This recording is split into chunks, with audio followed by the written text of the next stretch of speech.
Hi. Are we starting? Yeah. Sorry. Welcome to us, part 1. Go.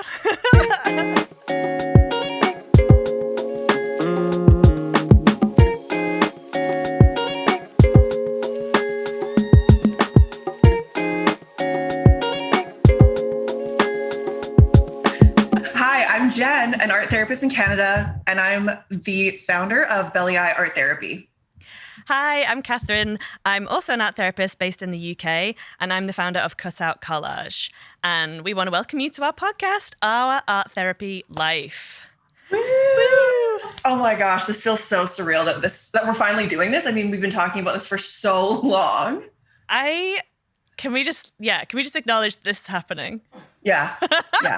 It feels mad to me. I love the fact that it's actually kind of come out of a couple of things sort of crashing into each other all at once in the last couple of months, maybe a year, really. Yeah.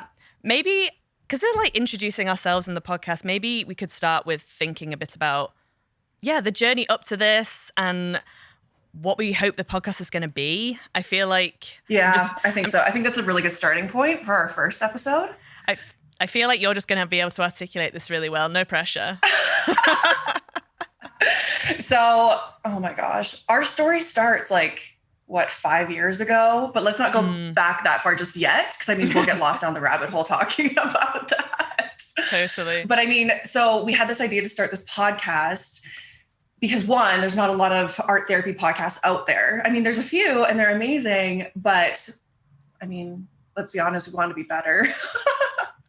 And we just want to bring our own kind of flair to this and talk about our own personal experiences and not just kind of generalize what art therapy is or have this cookie cutter plan of this is what it is, this is how you do it. Because I mean, our experiences have been so different and so off kind of the beaten path. And just to be really, hopefully inspiring to other people in the field and out of the field and just pave a new way, whatever that looks like. I love that. I feel for me, there's this really important thing about female entrepreneurship as well, that we're both on these journeys. And that was a big part of us coming to here as well, like having these Zoom calls about our journeys and crying and laughing and doing everything in between. And I remember you saying once, why aren't we recording these Zoom calls?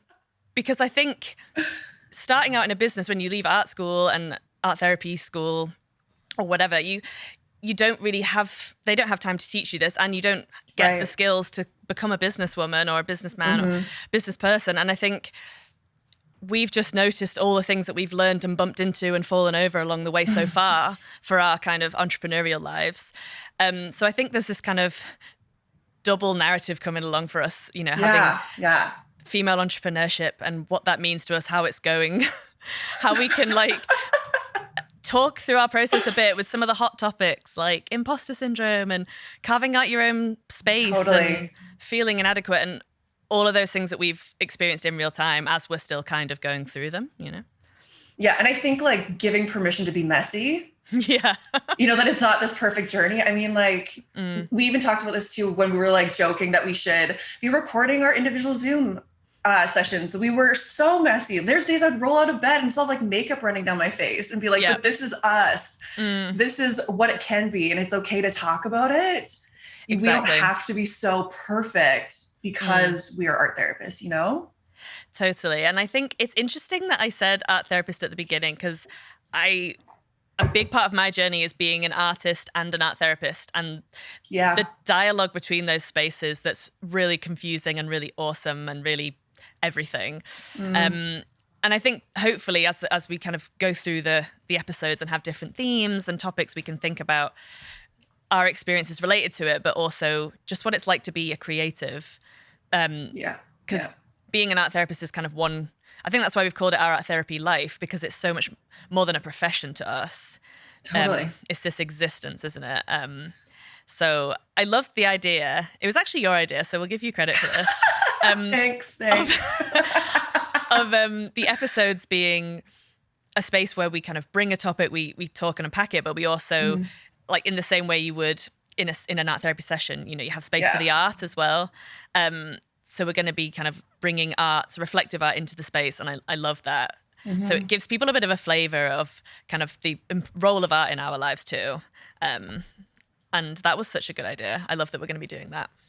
Oh my gosh, me too. And I think it's like a really safe way for people to kind of have a snapshot that's really safe of what a session could potentially look like. And we're going to be kind of modeling that through metaphor in us doing this kind of show. I love it. Because it's really hard. We can't just we can't tell our clients, okay, hi, we're going to be recording this for a YouTube episode. Bear with us. Yeah, exactly. Can you sign this, please? Thank you. They're already like coming in with like a lot on their mind, and we're just like another piece of paperwork for you. So I love that. I love that this is going to be a space for us to talk about our business journeys, our creative lives, what art therapy is, so we can kind of spread the word to kind of wider audiences and get people thinking about it, and understanding that art therapy is so vast. So it's not just this space where it's like that one-to-one therapy exchange. There's groups and sessional spaces and community projects and all these different versions of stuff. And everything in between. Like, I know I harp about this all the time. I think every single time we're talking, I'm like, okay, Catherine, it's like when you're singing in the shower. It's the random conversations with people. It's when you're walking down the street and crunching the leaves. And I swear I have this conversation with everyone and they're like, okay, we get it. Art is your life. Like, thank you. And I'm like, no, but you don't get it. But you get it. I love that. That's just what I want. I believe for this space is going to be, it's this art life, creative life. Yeah. Narration, really. And we're going to do some talking. We're going to look at some artwork. We're going to encourage people in their creativity. I just love the idea of like I just have this image in my mind of this, like a young girl. I don't know why she's a girl. It's just that's the image that popped into my mind of like being in school and being told like to focus on the real subjects. And even though there's this passion and this fire for art, and I just would love the idea of her hearing this, and a couple of crazy women from Liverpool and Canada, just saying, you know what, you can carve out whatever path you want, and we're going to really encourage you with our stories and all the messiness of it. So even if it like one person hears that and feels something, that is awesome. Yeah. I mean, because we've struggled through that. And it's like tied in with imposter syndrome, and then these underlying shame messages of not being enough or not being worthy or not fitting in or not doing it correctly. Totally. Yeah. Totally. And I think as well, we talked a little bit about doing some practical tools and stuff as well for people who are in our profession, and maybe other therapists who occasionally have people that bring art and they don't really know how to interact with it. Or I think if we talk a little bit about, because you always have really good ideas for just ways of thinking differently about helping other people understand what art therapy is and what's safe for us to do and what's safe for you to adopt, and where the lines are between like who's trained in one thing and who's trained in another thing. And because it can be a bit of a minefield, right? So yeah. And that's the thing, is like, we don't want to gatekeep our profession, but we also want to make sure that we're keeping clients, even for other people, safe in doing this. Totally. And I think that's just such a big thing in both of our professions, isn't it? In our lives is that we're both, I feel, especially at the moment, between being an artist and an art therapist, I'm constantly having to analyze and think about that space. Yeah. So this will be helpful for me as well. Me too. Are we just doing this to selfishly talk about all our problems? It's our own therapy secretly. I love it. No, I love that. So how about you guide us into, I feel like we should let people know kind of how we've arrived at this spot where we're talking about art therapy and art and life, and how maybe should we start like at our individual journeys, or how we met? How far back are we going? It was a sunny afternoon in Liverpool in 1990. I feel like maybe, what do you reckon? A bit of individual, then but like enough that we don't make people just be like, okay, we get it. You were born 30 years ago. Skip. Yeah. Press fast forward. And then when we intersect, and then kind of a little bit about our businesses, I guess, and where we're up to. Yeah. Okay. Yeah. That sounds good. I like that. Because that's so how it is. Like, I feel like, I know we talk about this a lot, so I'm trying to remember like what we've talked about, what we haven't shared in this space yet. So please remind me if I've double shared information, especially for our listeners or our viewers. But it's like so interesting how my journey started, and it's so much like yours. Like, it's just very, I don't know if you'd say divinely guided or just, I don't know. Looking back on it, I don't understand how I am here today. I don't get it.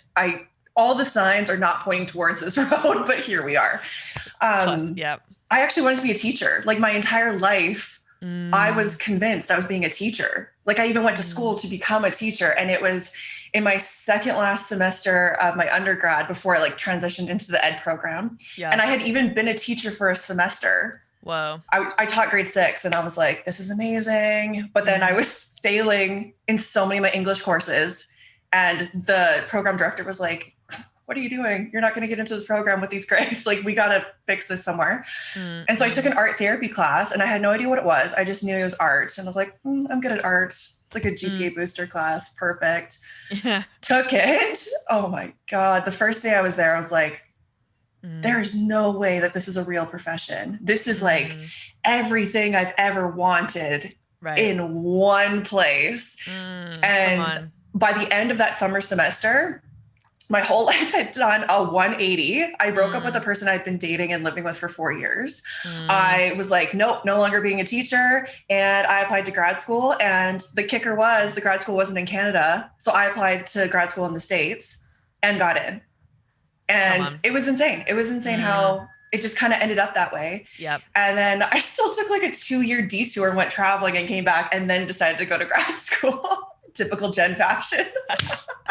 I love that. I'm not going to do it in a forward direction. I'm going to be squiggly about it. Yeah, I love it. Oh, totally. Nothing is ever linear. And I appreciate that. It can't be. I get too bored too easily. Totally. But that's why this profession fits, is because it's so unique and so different and not linear. And then just being at grad school, it changed my life. Like, it just made sense in that moment. Like, yeah, this is what I'm doing. But I mean, coming where I came from, I was like born, bred, small town. Everyone was scared to do anything. Everyone was scared to travel. I was kind of like the black sheep of the family, being like, okay, bye, uprooting my whole life and taking my car and driving across the continent. Like, it makes no sense how I got there, but I was there. I love it. Yeah. So, okay. Remind me, or talk about it to our viewers. What was like your journey in this? I feel like art was always something that felt important to me. I think I was lucky. My mum used to take us to galleries when we were younger.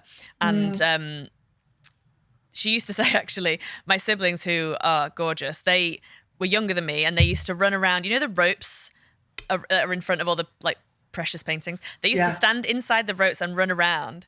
And I would just be rebel. Yeah. Being kids, like normal kids in galleries, like wanting to touch stuff and like looking at everything and being curious.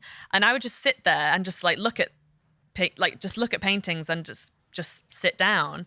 And my mum was, you know, she would always tell the story of us being like that, not to say that either one was right, but just she was fascinated by how every sort of, you know, we were all interacting in some way. And I think I was just used to looking at art because that's how we'd grown up, you know, that we'd get taken to things. Or my mum actually is a really good drawer.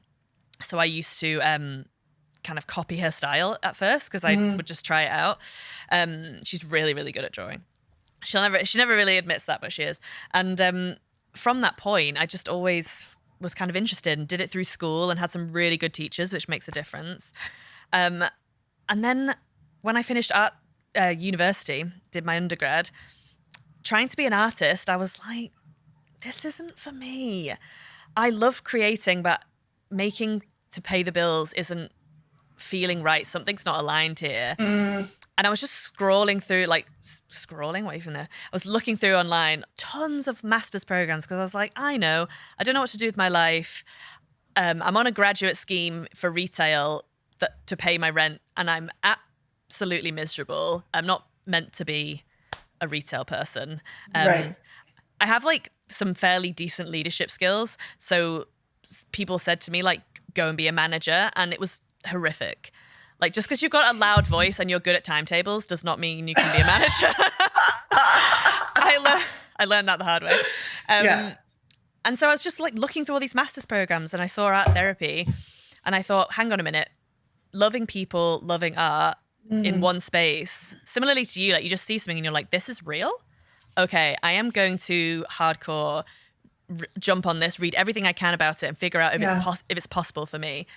And, you know, similarly, things just aligned. I found I needed to get tons of hours of working with in health and social settings to get onto the program.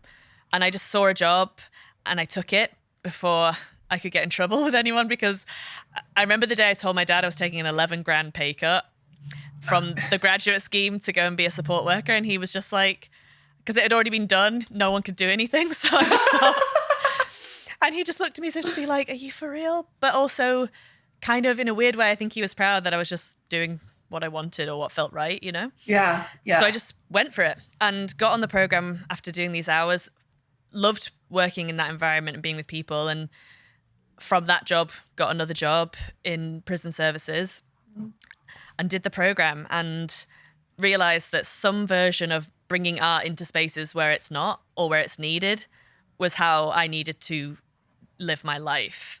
And working with people who are just so open and honest in their creativity, like blew my mind. It was such a gift just witnessing people in all these, you know, in these different services. And I thought, I need to bring art into spaces. That's what I need to do. And I'm going to do this program and then figure out what else I need to do after that. And kind of that's, the end of the program is, I think, then we sort of. Yeah.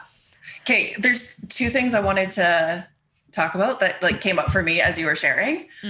One is like my own personal stuff that came up, I noticed. Wow. So when you were talking, I was like, okay, Catherine is taking up space and this feels really incredible. And I noticed my own stuff coming up of like my own fear of taking up space and sharing my story and trying to hurry and get through it as quick as I could. And so even just like us doing this is such a reminder for my own self to just slow down when we're doing this.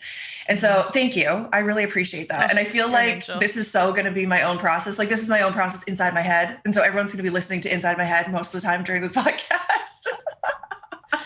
I love that. Of just like, self-reflecting all the time. I feel like this is also a part of the art therapy life, just constantly in the background, it's running. Totally. Yeah. So anyways, thank you for just that beautiful reminder that it's okay to take up space, even in our professional setting on this podcast as well. I'm glad. Yeah. And I think there was something else that was really interesting. And I had a little laugh when you were like, you had done all this research and made sure it was like the correct choice before going into art therapy. I literally, my professor was like, this is the school I went to. And I was like, sweet, where's the paperwork? Let's go. I love that. And that's so me to just be like, oh, okay, intuitively, sweet, let's go. Let's do this. No research. Let's do it. You know what, though? That's something that I think is so valuable in our friendship because I'm a chronic overthinker. So, and that's like definitely an episode we will do about like 1000%. Probably about both of those extremes. Hey, like doing the chronic overthinking and the super spontaneous kind of. Yes. And how to, whichever one you are, like how to cultivate a bit of the other. Yeah. Because I've definitely gotten into trouble just like kind of winging it. And so like you've grounded me in inspiring myself to be more, you know, planning something before I jump into it so I don't fail and set myself up for failure. So I can actually be successful and want to move forward. You know what though? It's the counter to that. This is just a love fest, I swear. Like you've done this, but you should see your text messages. I love you more. Literally. But the counter to that for me is so like I think I've missed some opportunities because I've been trying to plan. So I definitely think every episode of this, we're being able to unpack some of these topics, and this one's kind of a bit of a flow introduction, but I love the idea that we're going to bring these really big experiences that creatives generally feel, and then doubling down on creative therapists. It's like a whole other layer of it feeling inadequate. So amazing. Yeah, so good. And so, sorry, I like cut you off, but no, I love our it. now merging story. I know. And then there was Australia. Wait, so I don't know if I actually know your perception of like the day we met, because I was thinking about this on the drive here. I was like, I know my perception of what happened, but I don't know what yours was. I want to hear yours in case. I mean, it's positive from my end, so I can promise you I wasn't like, ew, who's this girl? I remember feeling like really scared to tell you how much I felt like we'd connected, in case you thought I was like low-key in love with you and was going to be a weirdo. But I just, you'd been in Australia a little bit longer than me, right? Yeah, I'd been there over a year, or just a year. It was exactly a year. Right. When it happened. What kind of, just out of curiosity, like before we talk about meeting in Australia, what kind of took you to Australia in the first place? How much time you got? So actually my dad had gone there because we have family there that I had never met, I guess. And my dad had gone there to visit his family when he was like 19, I think. Right. And I just remember growing up, him always talking about this experience that he had. And there was just like something about it. One, I was just in love with the Aussie accent and just like had this dream of marrying an Australian. But also like, I'm such an ocean person. I'm such an ocean person. Like there's something so spiritual about the ocean for me. And I don't know, there was just something in my gut, just like pursuing art therapy. There was something in my gut that was like, I need to go there. I don't know what it is. I just need to go there. And if I don't go there, I'm going to regret it for the rest of my life. And then it was like, after I graduated grad school, and I was like, do I go home or do I go to Australia? And I was like, screw it. We're going to Australia. I feel like this is not the first time this could almost happen. I'm definitely going to cry at some point on this podcast because I was finishing my master's and I felt this whisper. This is why I love the film Moana so much, because I feel like I was having a Moana moment. I had this whisper inside, go to Australia. And my exact same experience was, I'm in London. I think I want to live in Liverpool at some point, but I don't feel like I want to go there yet. So do I go home or do I go to Australia? It was the same thing for me. I feel like literally never fully acknowledged that before. I don't think so either. I love that. So we both which is also funny because like you found passion in like prison work and I found passion in psych work. Right. So I feel like there's other areas that our paths had previously crossed over before we even met. I love that. And I love that I'd been in Australia a bit less time than you. And we both applied to speak this, I'm going to get this right, ANZACARTA, which is Australian, New Zealand, and Asian Creative Therapies Association. Expressive Art Therapy Association or Art Therapy Association? I need to write it out. I can't like see it in my head right now. I'm sorry. It's definitely, it's Australia, New Zealand, and Asian, isn't it? Yes, and then it's like their art therapy network over there. Yeah, they had just like combined all three of them that conference. That was it. Yeah. And both applied to speak. Which was, I don't know why we did that. It was so nerve-wracking, but we got places to speak, which was awesome. It was exciting. And like you just said, actually, both in our areas of interest. Because your talk was about your work, wasn't it? In psych? Yeah, it was my thesis I presented. So awesome. And I did one about prisons, naturally. Yeah. Anyone that meets me for 5 minutes knows that I love working in prisons. So I think, so at that point we were both, I think we met like maybe the first day. It was literally the first day. Yeah. And tell me your experience of that. Cause mine was literally like, I feel like this person is my people. Hey, did you know anyone before you got there? No. Okay.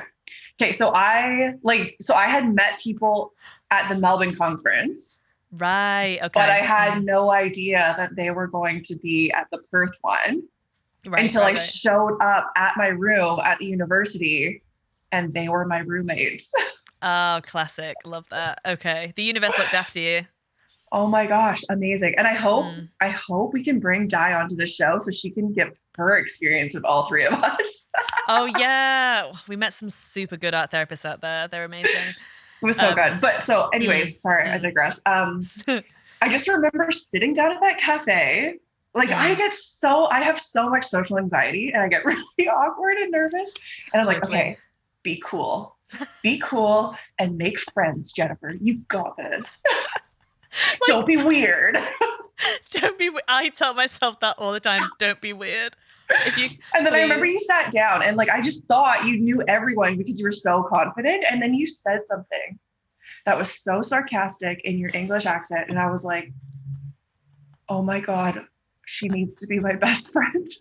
Oh, thank goodness you didn't just think I was like some sarcastic, miserable woman.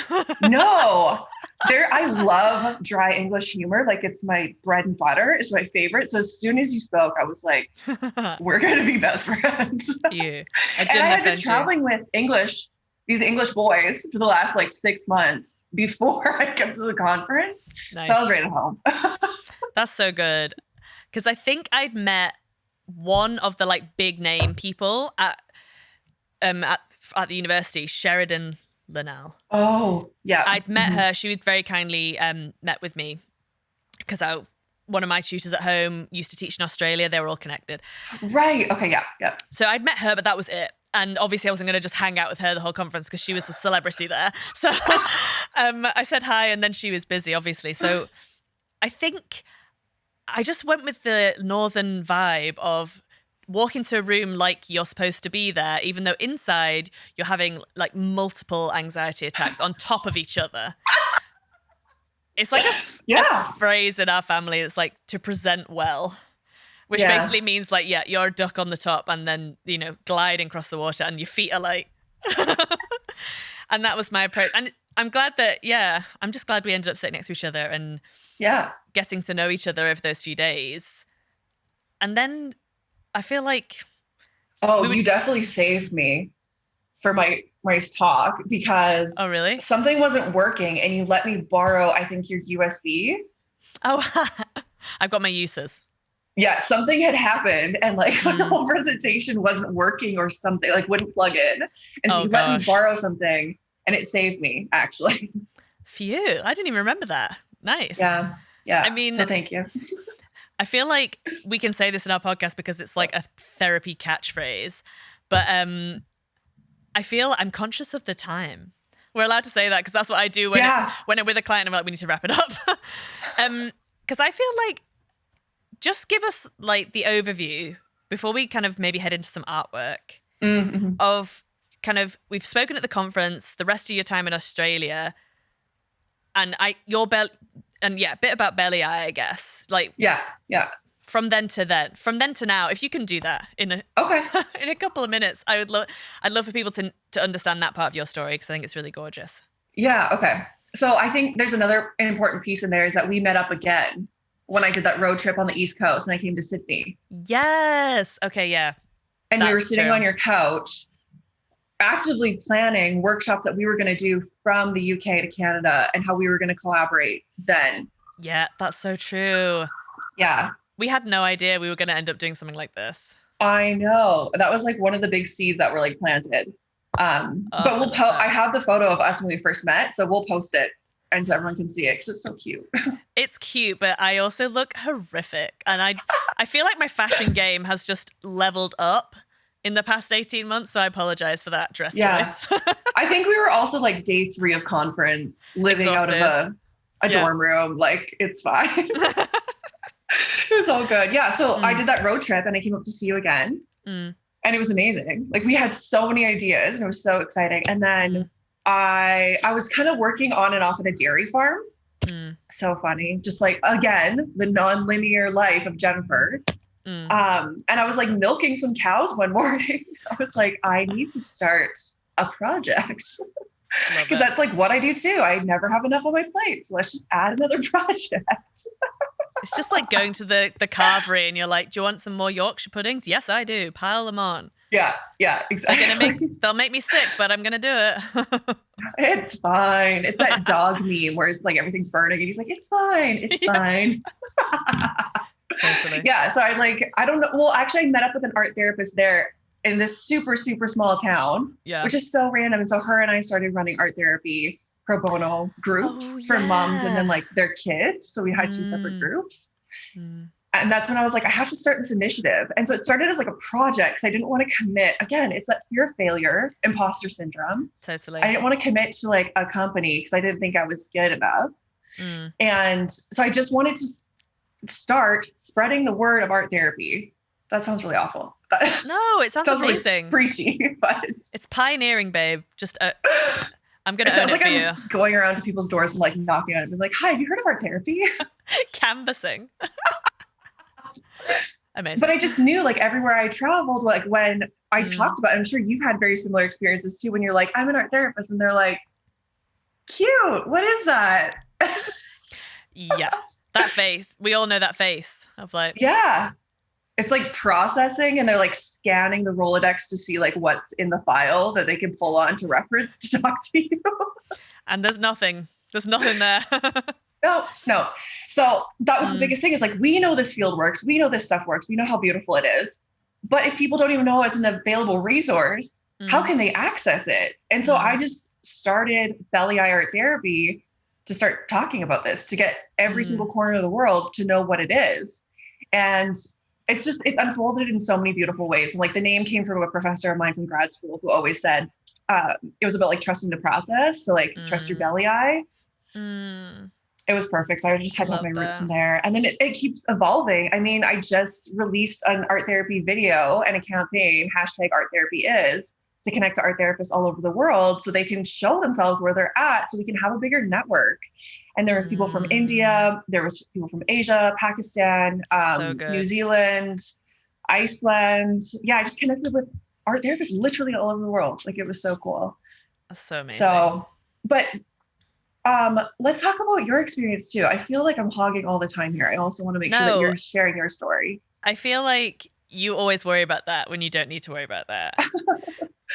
I am like, I'm just sitting here listening and enjoying what you're saying. It's really it's great to have an intro podcast at the start because it's really helpful, I think, having this background on the people that are speaking over the course of what's, going to be lots more episodes that are maybe more focused on, one topic in particular. It's nice to have a bit of a, it's nice to have the lead in because I think it's important for people to hear or get a sense of who we are as people. And also we'll definitely do an episode, I think, where we really unpack what art therapy is. Yeah. Because we can't. There's not enough time. There's not enough time to do that. But I think being mindful of the time. Literally, I should have that tattooed on my hand, the amount of times I say it in a week. But I think I actually do remember that sitting on the couch in my house when I was in Sydney. And I had this really deep sense that we were going to collaborate at some point on something. And I think all I knew in that time was workshops, because I've run creative sessions in various places for so long. So that's in my head the only way in which I could think to collaborate with people. And so that's what we did. And I think it's interesting that we ended up not pursuing it because it wasn't right, I don't think. Yeah. I think we knew that there was something, but we weren't quite sure. And I'm glad that we didn't give ourselves too much pressure around it being specifically that, and that we could actually just lean into our friendship and see where it would take us. And the fact that it's come to this way of kind of pioneering what we do, and also now we're a bit further in our entrepreneurial journeys. That's kind of nice. But I basically came home from Australia and had this real sense of I need to get a studio. This is where my belly eye is. I get these really deep knowings and I'm like, I need to get a studio. And quite a few people said to me, like, why don't you get a job before you get a studio? And I was like, don't come at me with that. I just know I need to get one and I'm going to get one. Mind your business. Right? Are you paying my bills? No. Okay. Yeah. So I got a studio and it was part of this lovely community in Liverpool called Make Studios, really nice people, and just started to meet artists. And I'm from Liverpool. I don't sound like it, but I'm from Liverpool originally. And it was kind of like a homecoming. But with that was quite a lot of emotions too, because I hadn't lived here since I was like 10. And I came back here as a visitor all the time, and now I was coming back as to live, and it felt a bit strange. And I basically, before I left Australia, I'd come up with this name of Cutout. Because collage for me has been my entry point into art. So I wanted, like you've kind of, got the phrase belly-eyed, something that means something to you. It's come from someone that, that explains something to you and it landed. Mm-hmm. Collage is my entry point. It's sort of my tagline across lots of things is, art is good for you and collage is a good place to start. Because it's accessible and it's always been something I can do whether I'm feeling super motivated or not. I'm able to connect with it and it's really helped me a lot. So I thought I need to just make up a way of doing collage all the time and eventually getting paid for it. And then thinking how I can bring my art therapy practice into this, because there's something about my work in prisons that I've done previously. And I did a little bit in Australia. And I thought, I just need to find a way of bringing all of these things that are important to me that I feel like are sort of linked to my purpose into I'm going to try and be an entrepreneur. And I think it's hilarious because anyone that knows me growing up, or even when I was just young 20s, I've never been a spontaneous person. I've never been someone that believed deeply in my abilities, really. I flourished in my comfort zone in a big way. That was the tagline of my life, is that I'll do very well in this really small circle that I've drawn around myself. And I started to feel really called to step out of that. And something about entrepreneurship had come up a couple of times when I was doing the masters. We did like debate series about it. And there's something in there, like a pressure point, and you can feel it's, and you're like, that's a bit of me. But I don't know how to be that. And I still don't know how to be that. And I'm figuring it out. But sort of 18 months into the process, I've got, prison projects that have got my artist and art therapy identities in them. And I've got collage workshops and collage spaces, and I'm starting to I got an accountant the other day. I feel like a legitimized person. Yeah, I know it's a big deal. And it's like, you know what? If I can go into this being someone that on paper couldn't do it, then literally anyone can. And that's where I'm at right now. And I think that's I love that comes up so much in our conversations, just about we don't really know how we're doing this, or if it'll work, or if it will blow up next month, or, Yeah.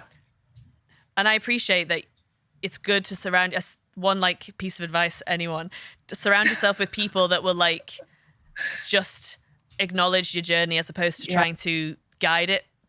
Because even people that really love you can sometimes feel it's their right to tell you what the next step is. And just keeping that voice, listening to that voice inside, but also voices like I come to you all the time with questions and if I need to say something that's not going to be judged, because you'll just listen and be great. I feel the same way. All the time I'm like, okay, do we have space to process all of these things before we actually get into the work part of our call? And you're always just so open to it. And yeah, it's perfect. It's always perfect. I always feel like I'm leaving with my cup full and not depleted after a phone call, after a text. That's so nice. And I hope that this podcast can be that for some people. Absolutely. Just listening. And we're not I think we said this a couple of weeks ago, we were talking, we're not like the other end of it experts. We're still very much in the trenches of this. It's still really gritty and really messy. So we're not claiming to know it all at all, I feel like we're the people handing out sandwiches in this mess. Well, one day we'll have a sandwich shop, but for now we've got a sandwich cart, and there's beauty in all of those stages, right? Yeah. So do you want to talk about, because we both made a bit of art before today. Yeah. I always love your reflective art process. Thank you. Maybe just give them a tiny bite size, the beautiful listeners, to what reflective art is, I guess. So when we talk about art therapy, we talk about how art is the language that we speak through. And so just when we're having this verbal conversation, you can verbally respond to someone, right? You can take it in, you can hear it, and then you can respond. Yeah. You can do that with art too. So you can take in the information, kind of sit with it, and then respond in a piece of art. And then often there's a lot more in the art, right? So it's just like when you're feeling music, or like you were saying how you went to that gallery and you just take in the art. There's just a whole embodiment and experience when you're talking through art. So that's why I love doing responsive art, because it's a whole sensory thing. Who gave you permission to be this good? You are a very good summarizer, I'm telling you. Thank you. It's a lot of practice. It's years of having to explain yourself constantly. Oh my God, having to like defend our field all the time. My existence is okay. I promise you. Oh my gosh. Okay, so my response art, we made response art in response to this journey and this project, and even just our first session, I think, was kind of our directive that we had for ourselves. So this did not go the way it was supposed to, but that's exactly what art therapy is. Yeah. And so I had this vision of what I wanted to create, and we all know it never goes that way. Yep. But I was kind of reflecting on all the artwork I had made in my journals as I was traveling. Right. Love and it. what I had noticed over time, which I didn't even notice in the moment when it was happening. I thought they were just like shapes and doodles and whatever, but they were seeds. They were always seeds. Come on. Always seeds. And then when I got a job here in Canada, I was working in a women's treatment facility. It started becoming flowers, and there were just flowers everywhere. And I didn't realize it until a client came into my office one time and was like, Jen, do you realize that you pretty much have a whole garden in here? And I was like, what do you mean? And they were like, all these gifts that clients have made you are flowers. All of them. Like I had literally big stems of flowers, or like a bouquet of flowers clients had made me out of art, drawings of flowers. I had real flowers in there. So it's just like this progress, I guess you could say, or progression of it. Yeah. And so I was thinking about how we're planting seeds right now. We don't know what's going to happen. Girl. And so I had these like little seeds that are super rainbows, and they just have so much little energy inside of them. We have no idea how they're going to sprout, if they're going to sprout, what direction they're going to go. And I wanted everything to be super dark. I ran out of black. Classic. And then I had no brown. And then the brown I had like mixed into this weird like pinky red color. But I'll post a picture because there's a lot of like neon in it. And so it just feels like these seeds, even though they haven't sprouted yet, are casting a lot of light in this space already.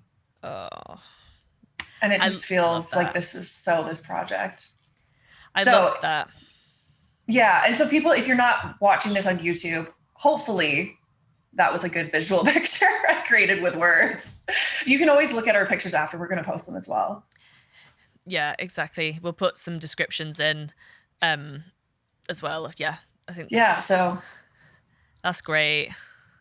I love the fact that it's red background and then all of these kind of black and brown kind of smears across. Yeah. And then these tiny, they do look like sunflower seeds to me. Yeah. Because they've got that little like white outline kind of dotted around, and it's really, your work is so much more abstract than mine. And I think I love that about our space, is that they're really different. Thank you for sharing that. Yeah, you're so welcome. I love it. So surprise, surprise, she's done a collage. I actually did too, and I don't know. I'm not sure how I feel about them, but I think that's okay as well. So this is the first one, which is I don't know how much you can see, but it's Sienna Miller, who doesn't look like me. I mean, I wish I did. But she's there, and I cut out her chest in the middle, and with seeds, I'm with circles. Mm-hmm. I don't know why they are on everything I do. Still to this day, big, small, otherwise. They only disappear in my work when I'm feeling really unmotivated, which is interesting. Like when I'm really lethargic. So that makes me feel kind of good that there's some energy here. I do feel I think there is a certain element of vulnerability in doing a podcast and talking. I mean, this is just an introduction, so I feel like I'm kind of dipping my toe in, but I feel as we go through the weeks of talking about, different things in our fields and in our lives and in our businesses.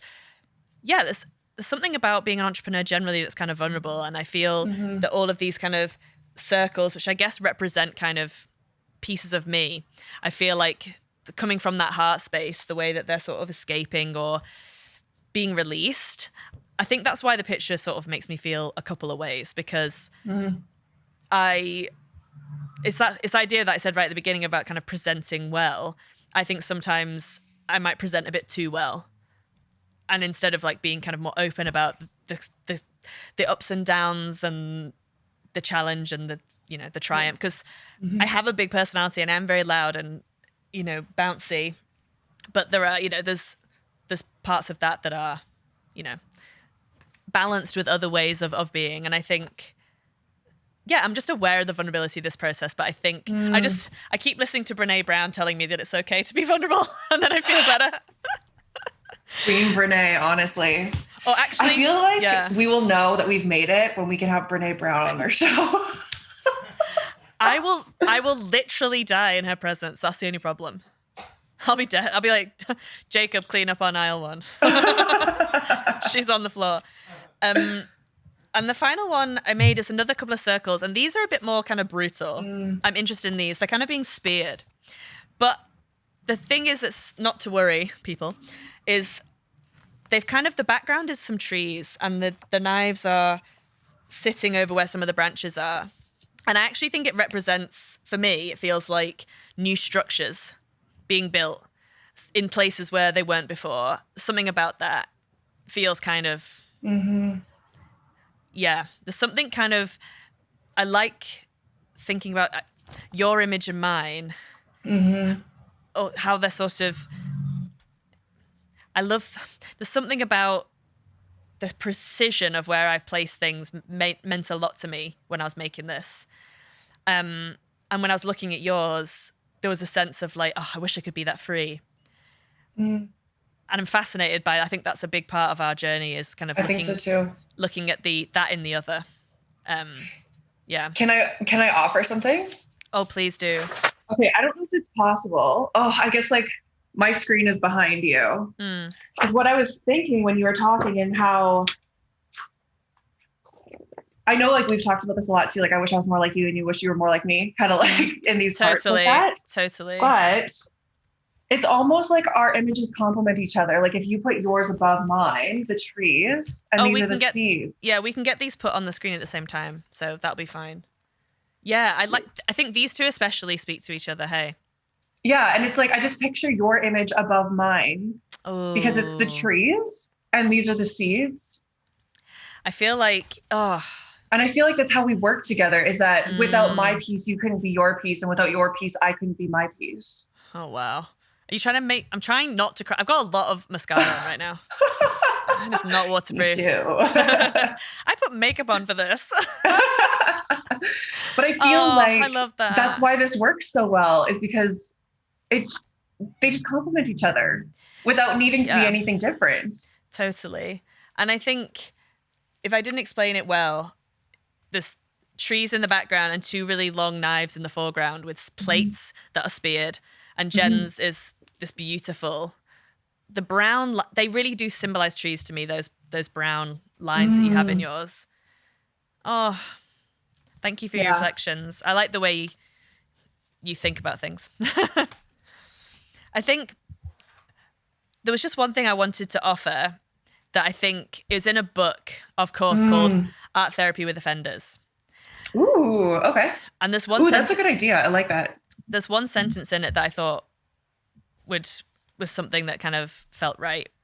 And it's something that I read, and I remember sort of crying when I first read it, because I was just like, oh my gosh, this book is like listening to my soul. And it says, art is about risk-taking, self-exploration and self-expression. Prison is about regulation, imposed controls, and the minimizing of risks. These two incompatible worlds can combine in a fruitful partnership, yielding therapeutic benefits. And obviously that makes sense in my work, but I think there's something about that sentence that feels important to because our whole life and our whole businesses are about taking risks, and art is about taking risks. And maybe that's why I love art in prison so much. But I just read that and I was just like, that's what we're doing with our lives. We're taking huge risks, and we're bringing these two, like actually two very different ways of working. We're actually very different in that sense. And I think they are bringing this kind of partnership together that's actually hopefully going to be of some benefit to someone at some point. I don't know. I guess you wouldn't be able to see it if you're only listening to this, but my mouth was open for like a solid 30 seconds because my mind was just blown. I actually should credit the author. It's Colin Riches in the book edited by Marion Liebman. We can put all the links to kind of books and authors and things in the, but yeah, that's amazing. I want to just acknowledge you as we go into this journey together. I'm so like grateful to be doing it with you. I want to acknowledge the crap out of you. I feel like eventually we'll stop just loving. No, we won't. I think women need to learn to lift each other up better anyway. So yeah. I love that. Thank you for sharing your story and like your journey into honestly. it. Because I think now we've sort of set up, people know a bit about like where we've come from, and now we can start unpacking some big issues and topics, and I'm excited to do it. Me too. We have so much to talk about, and I feel like we have a lifetime supply of content. Talking endlessly will not be an issue. And I guess, we discussed this kind of before we even started, this idea of trusting the process being the tagline of therapists around the world. And so it was your idea actually, that to make, again, credit where credit is due, to make that the tagline for here. Just, this is our art therapy life, but we're just trust inviting people. Exactly. Inviting people to trust the process. Whatever kind of creative or risk-taking life you're leading, just like lean in with us. Oh, come be messy. Come be in the trenches. We'll give you some sandwiches. They will be good sandwiches too. I tell you what, my nan makes the best sandwiches in the world. Maybe I should bring her along.